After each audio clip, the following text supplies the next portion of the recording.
Si tu utilises Kraken, tu as peut-être reçu ce token. Et ce token, c'est le token Rise, un token qui a été créé par l'entreprise T-Rise Lab, pilotée par une fintech canadienne T-Rise Group. Et le but de ce projet, c'est de révolutionner l'investissement immobilier institutionnel. Donc on va voir ensemble en 4 points s'il est intéressant de conserver ce token ou non, ou si potentiellement il est intéressant d'en acheter à sa sortie. Donc premièrement, je vais te présenter le projet. Deuxièmement, on va parler de ses tokenomics. Troisièmement, on va parler de sa capacité de croissance et de développement. Et quatrièmement, on va voir si le projet peut potentiellement être adopté pour que tu puisses prendre une décision et de créer des convictions sur le projet et voir si le token de ce projet peut t'intéresser potentiellement. Donc reste bien jusqu'à la fin. Avant de commencer, je vais rapidement me représenter. Moi c'est Ben, je fais partie de l'équipe de Réussir en Crypto depuis plus d'1 an et j'accompagne les membres en proposant les analyses fondamentales des projets. Chez Réussir en Crypto, on a développé une méthode simple. On analyse les projets avec des grades, de grade A à grade E, en passant par une notation qui est bien précise via les 4 piliers que je vais te développer aujourd'hui. Et ça permet à nos membres du coup de se créer des convictions, d'avoir des repères sur le marché des cryptos par rapport aux projets qui peuvent ou non rentrer dans leur portefeuille. Bien sûr, c'est uniquement le fruit de mes recherches et ce que je te présente aujourd'hui, ça constitue en rien un conseil d'investissement. Donc fais bien tes propres recherches, crée-toi tes convictions. Et si la vidéo te plaît, n'hésite pas à lâcher un like et à t'abonner pour suivre les prochaines vidéos. Mon but, ça va vraiment être de t'aider à comprendre l'écosystème et à comprendre les nouveaux projets qui sortent pour te placer rapidement si ça t'intéresse. C'est parti, on commence par la présentation du projet.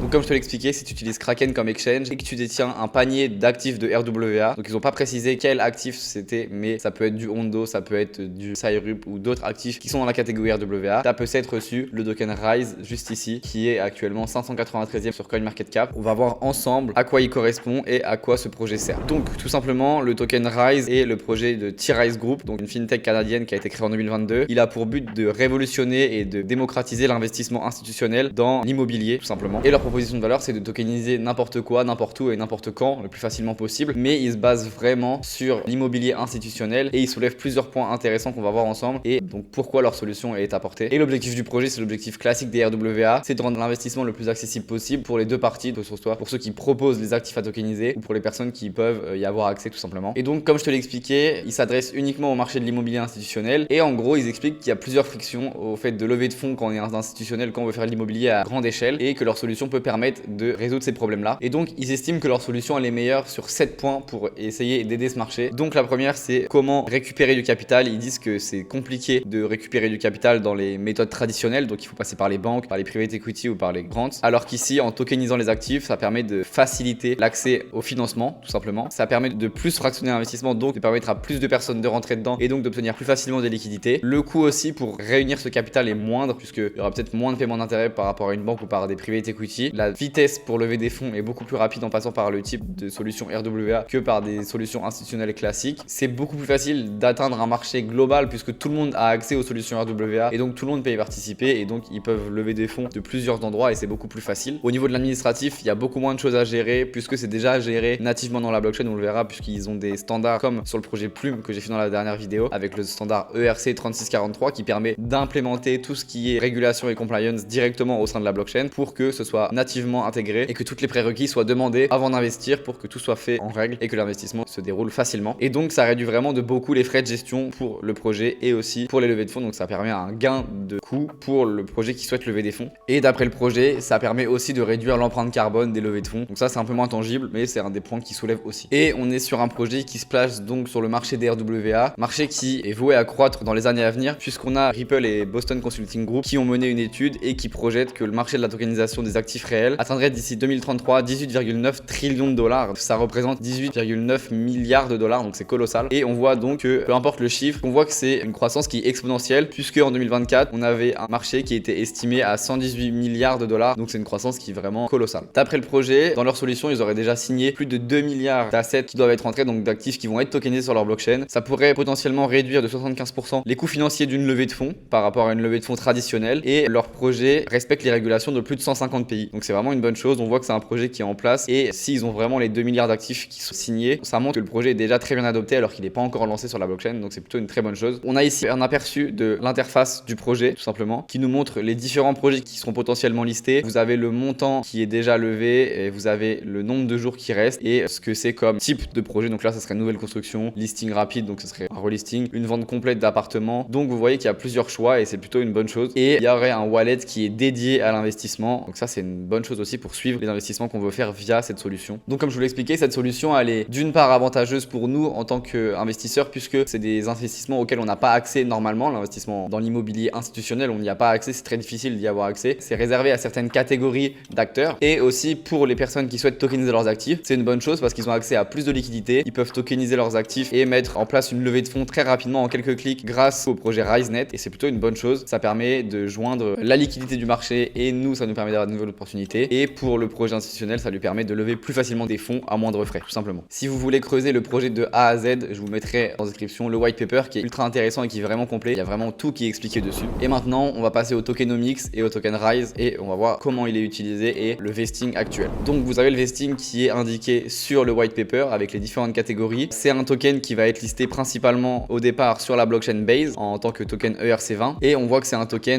d'utilité et de gouvernance, et pour que ce soit plus visuel, on se rend sur CryptoRank, c'est plus facile pour nous. Donc au niveau de la location, elle est répartie ainsi: on a 30% à la gouvernance, 14% pour l'équipe, 10% de liquidité qui a déjà été unlock, 10% de réserve stratégique, 10% de trésorerie. Donc pour moi, ça c'est le petit point négatif de la tokenomics, c'est que la réserve stratégique et la trésorerie, pour moi c'est à peu près la même chose, donc ils pourraient le mettre ensemble, donc ça fait quand même 20% en trésorerie, ce qui est pas négligeable, même si c'est normalement pour développer le projet, donc c'est plutôt une bonne chose, mais ça reste 20% qui est alloué et on sait pas trop comment ils vont s'en servir réellement. On a 7% qui est dédié au private sale, 7% aux partenaires et au développement, 5% à la seed, 4% au airdrop, donc si vous avez reçu un airdrop sur Kraken, ça fait partie de ces 4%, et 3% au marketing et à l'incubation, donc pour promouvoir le projet et le faire connaître. On voit que ça essaye de récompenser tous les parties et de distribuer au mieux les tokens à tous les parties, donc ça c'est plutôt une bonne chose. Maintenant, au niveau des vestings, on voit que le token a été lancé à partir de mai 2025 et les premiers qui ont reçu leur token, donc il y a eu les liquidités, tout a été disponible d'un coup, donc les 10% sont disponibles d'un coup, la trésorerie, les 10% sont aussi disponibles d'un coup, et les private sales ont reçu leurs 7% d'un coup. Donc ça, vigilance, c'est ce qui peut créer pour l'instant de la pression vendeuse sur le token. Donc comme on le voit sur le graphique, après pour l'instant on a un peu d'historique parce que le token vient d'être lancé, mais on a potentiellement une pression vendeuse qui se voit sur le token, donc vigilance par rapport à ça, ça peut provenir des 7% des private sales qui viennent de recevoir leur token, tout simplement. Et ensuite, les prochains qui vont recevoir leur token, du coup c'est les personnes qui viennent de recevoir le airdrop, donc les 4%, vous aurez à disposition vos tokens à partir du 15 juin, donc là on est le 6 juin 2025 quand je tourne cette vidéo, donc vous allez recevoir les tokens dans 9 jours, vous aurez un unlock qui va se faire sur 6 mois, donc tous les 15 du mois vous recevrez une partie de l'allocation que vous avez et vous pourrez en disposer comme bon vous semble. Et pour l'inflation, on voit que c'est une inflation qui est plutôt contrôlée, puisque d'ici à la fin d'année on aurait une inflation d'environ 36%, donc c'est ok, et si on pousse à Q1 2026 on aurait une inflation d'environ 55%, donc c'est plutôt une inflation qui est contrôlée. On voit aussi que la team voit long terme parce qu'ils ont un cliff de 2 ans, ils commenceront à toucher des tokens qu'à partir de 2027, ça c'est une bonne chose, et que la gouvernance va commencer à recevoir des tokens à partir de mai 2026. Le prochain entre guillemets unlock où il faudra faire attention, c'est quand les seeds vont recevoir des tokens. Après c'est que 5% de la supply, donc ça va, mais il faudrait être vigilant à partir de fin d'année 2025 où on va avoir les seeds qui vont commencer à recevoir leur unlock de tokens, et donc ils vont potentiellement peut-être dump, mais comme ça représente que 5% de la supply, c'est plutôt ok je trouve au niveau de la répartition et des risques de dump du token. Ça va être un token de blockchain de layer 1 classique qui va permettre de payer du coup les frais de transaction et de servir à la gouvernance. C'est aussi un token qui va permettre de servir pour les émetteurs d'actifs tokenisés. Ils vont avoir besoin de le bloquer en fonction de l'actif qu'ils veulent tokeniser et du profil risque de l'actif qu'ils vont tokeniser. Ils vont devoir bloquer un montant de Rise pour pouvoir le tokeniser sur la blockchain, et donc ça va créer une pression acheteuse potentielle sur le token, puisque si de plus en plus d'institutionnels veulent tokeniser leur actif, ils vont devoir acheter du Rise pour le bloquer, enfin ils vont devoir le staker pour mettre en place leur actif tokenisé sur la plateforme de Rise. Donc ça c'est plutôt une bonne chose. Et pour les investisseurs, détenir du Rise, ça offre des avantages. Le premier, ça va être potentiellement des accès anticipés à certains actifs, donc on pourrait être early stage sur certains actifs, plus des analyses exclusives et des insights fournis par la plateforme directement. Aussi, il y a une partie IA, donc machine learning, et le token va être utilisé pour récompenser ceux qui contribuent au machine learning, donc en fournissant de la puissance de calcul ou de la data. Et pour la partie machine learning, j'en ai moins parlé parce que c'est, on va dire, un cas d'usage qui est secondaire, mais la partie IA sert à toute la partie compliance et à vérification des mises en place des actifs tokenisés, et donc les acteurs qui gèrent la puissance de calcul et qui alimentent cette IA grâce à de la data et qui l'aident à se développer et à performer sont récompensés dans le projet. Donc on est sur un mix RWA IA, mais avec une grosse partie RWA. Ils utilisent surtout les technologies IA pour leur projet RWA. Et au niveau de la valorisation, on a un projet qui est sorti avec une valorisation de 100 millions de FDV, donc c'est un petit projet, donc ça reste small cap, donc potentiellement risqué, et avec un market cap initial de 27 millions de dollars, donc c'est plutôt une bonne chose. Maintenant, aujourd'hui, d'après CoinMarketCap, on serait à une market cap de 40 millions de dollars, donc c'est plutôt faible. Donc c'est un projet qui reste jeune et qui reste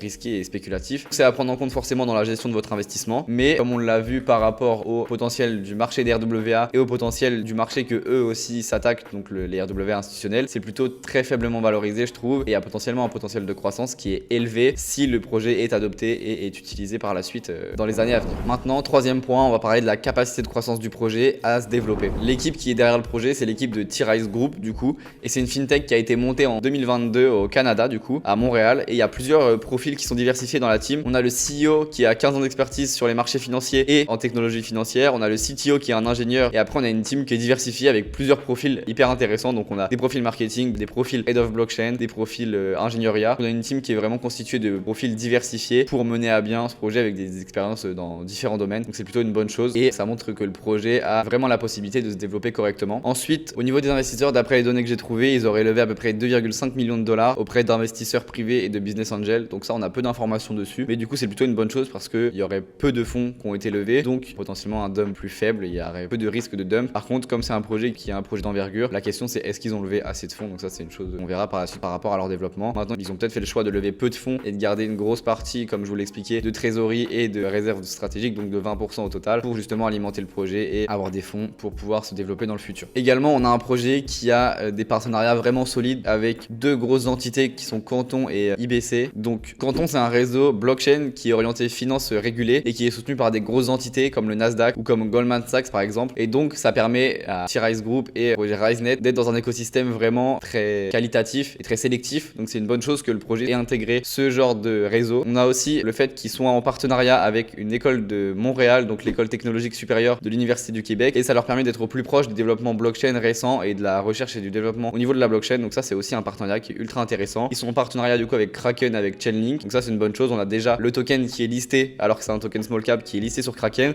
et on sait que Kraken ils sont très exigeants au niveau de leur listing. Donc c'est plutôt une preuve de confiance de l'exchain auprès du projet et par rapport à son token et à sa valeur future. Donc c'est plutôt une bonne chose. Et on voit qu'il y a d'autres partenaires intéressants comme Chainlink ou Wintermute par exemple. Il y a d'autres partenariats avec Base, avec Texture Capital ou comme je vous expliquais l'association ERC 3643 ou Hashlock qui a réalisé leur audit, et on est sur un audit qui est ok avec aucun problème majeur. Donc ça c'est une très bonne chose aussi pour le développement du projet. On voit qu'ils ont structuré leur développement autour d'une team forte, autour de caps de partenariats intéressants, et ils ont levé suffisamment de fonds normalement pour pouvoir se développer. Maintenant on va passer au dernier point de cette analyse qui est la capacité d'adoption du projet, que ce soit marketingment parlant, au niveau de l'engagement sur les réseaux sociaux ou dans la capacité de croissance de son écosystème. Donc pour ça, rapidement on va regarder du coup le compte Twitter. On voit qu'ils ont 66 000 abonnés, donc c'est encore assez faible par rapport à ce type de projet d'envergure, mais c'est déjà une bonne chose. Mais par contre, malgré le fait qu'il y ait entre guillemets que 66 000 followers, on voit qu'ils ont un taux d'impression qui est assez important. Ils font 30 000 vues, 28 000 vues, 37 000 vues, donc on voit que leur compte est suivi quand même, mine de rien, même s'il y a que entre guillemets 66 000 followers pour l'instant. Pour la partie croissance de l'écosystème, j'ai pas de données on-chain à vous montrer. Pour l'instant, on doit se fier aux RWA qui vont être financés via le projet, et actuellement on a un projet, le premier qui s'appelle Champfleury, qui est d'une valeur de 300 millions de dollars. Donc on en a déjà un premier projet qui va être financé par l'écosystème, et d'après le projet, ils auraient potentiellement déjà signé 2 milliards d'actifs tokenisés qui doivent arriver sur leur blockchain. Donc ça va être à suivre. On doit voir donc si ces projets arrivent vraiment et quand ils arrivent, et aussi pour l'adoption, savoir la vitesse de financement et s'ils seront réellement financés facilement. Et en deuxième chose, pour la croissance de l'écosystème, on a la partie Explorer blockchain, et donc sur Base pour l'instant on a que 3000 holders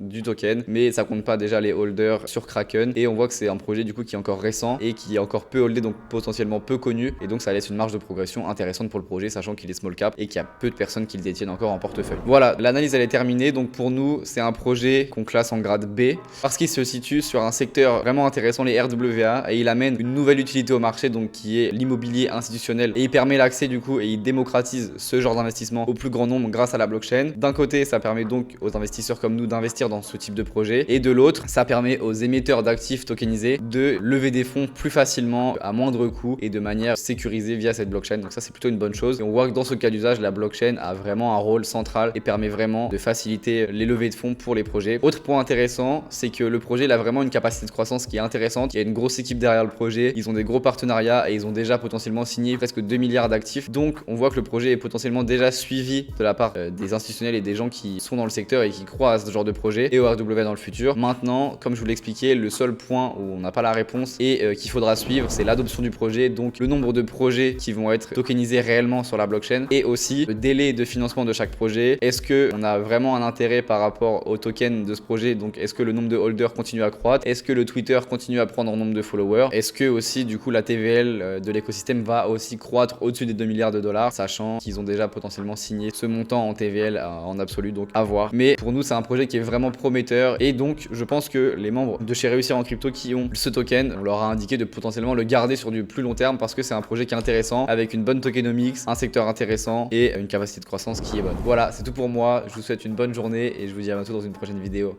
Bye.